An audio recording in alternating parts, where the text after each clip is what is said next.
This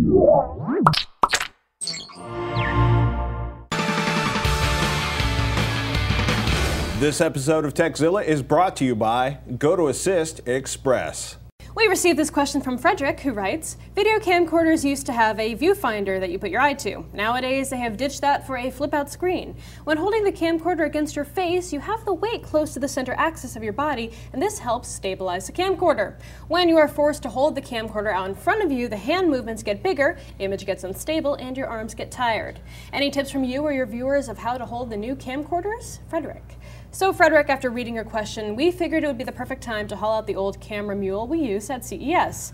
So Roger, tell us about your methodology for holding camcorders after a long time. As a camera mule for CES. Well, it's interesting that Frederick mentions the lack of viewfinders.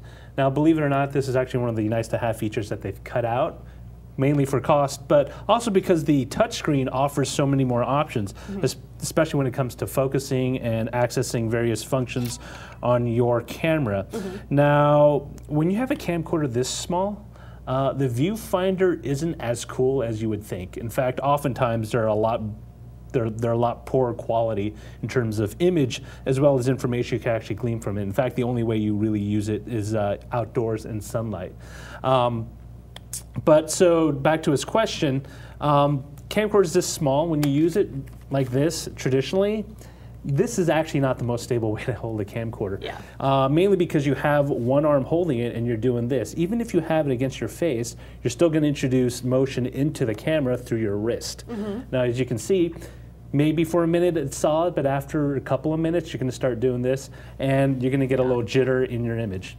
Now, traditionally what we've done in the field with camcorders is... You make it sound so professional when you say it that way. Is, you know, in the field. In the field of VNG. You're following me around CES. You know, people buy really expensive rigs in order to kind of hold it out a little further. They spend upwards of $400 to $500. I prefer doing it the human way by turning yourself into a tripod. Now, basically what you do is you take your elbows and you pull them into your body and you use two hands when you control the camcorder. In this case, so you can actually hold the body or the base of the camera as well as being able to access the rocker and the record controls. Now the thing about this is, let me rotate to my side, is when you start moving, you don't do this or this. You actually rotate your entire torso from your waist. And if you want to pitch up, you pitch up with your entire torso. You don't do this.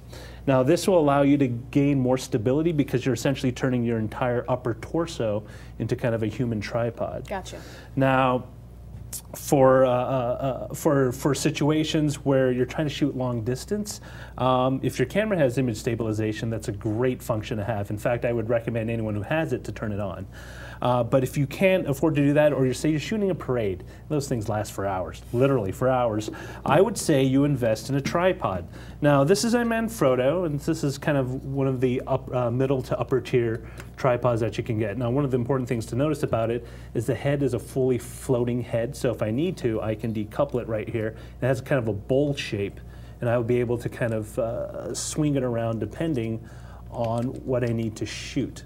Now, the other important thing about this is that I have relatively fluid motion when it comes to swinging. It's not jerky.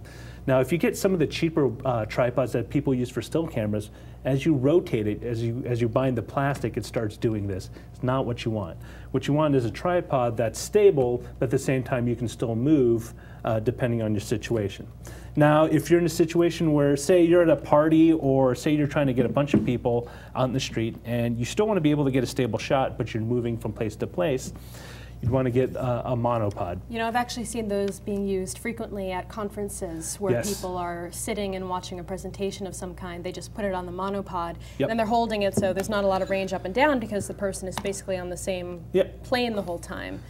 And essentially, it's the same thing, because what I've done is I've basically taking the weight off my arm and putting it on the monopod, and this allows me to kind of tighten up on a shot. And so I'm going to hold it from the top instead of holding it down here. You want to hold it toward the top where the camera is, so you get the most leverage as well as most stability.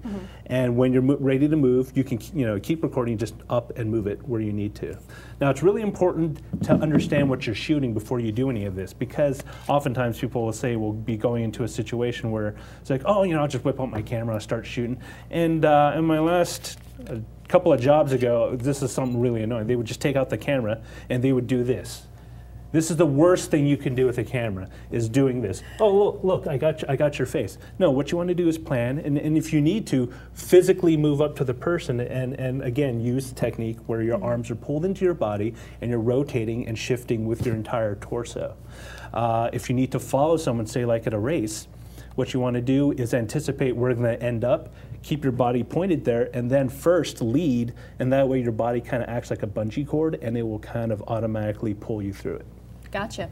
I also like the monopods because they are very compact. They are. In fact, I use it every time I go to Comic-Con. Nice. Very cool. All right, well, thank you so much, Roger. Sure. These are relatively expensive, these models, but are there cheaper versions people yes, can get? so you can get a Vanguard monopod, and I picked that up off Amazon for $33. Oh, that's not bad at all. And you can get a pretty good solid tripod. Now, this is pretty heavy duty for most people, but you can get a pretty solid tripod for about 60 to 70 bucks. I'm sure you could probably whip up a pretty good monopod with some stuff around the house, too, if You you really can, needed to. but you know what? In those situations where you really want something light and as well as sturdy, 30 bucks isn't actually too much to ask. Not so bad. All right, well, there's more Tekzilla coming right up, but before we do that, it's time to thank one of our sponsors.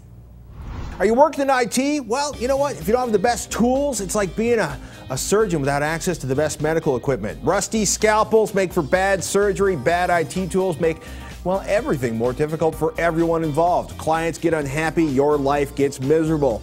That's why we think you should be using GoToAssist Express by Citrix. It's the best remote support tool available. GoToAssist Express is designed with speed and usability in mind. That makes it easy to get in, diagnose, and resolve the problem fast. And with unlimited use, you can support all you want for one flat fee. That is affordable, people. You want more affordable? You're a Tekzilla viewer, so you can try GoToAssist Express free for 30 days. To get this special offer, just visit gotoassist.com/Tekzilla. That's gotoassist.com/Tekzilla for a free trial, and you'll help keep Tekzilla coming to you on the internet.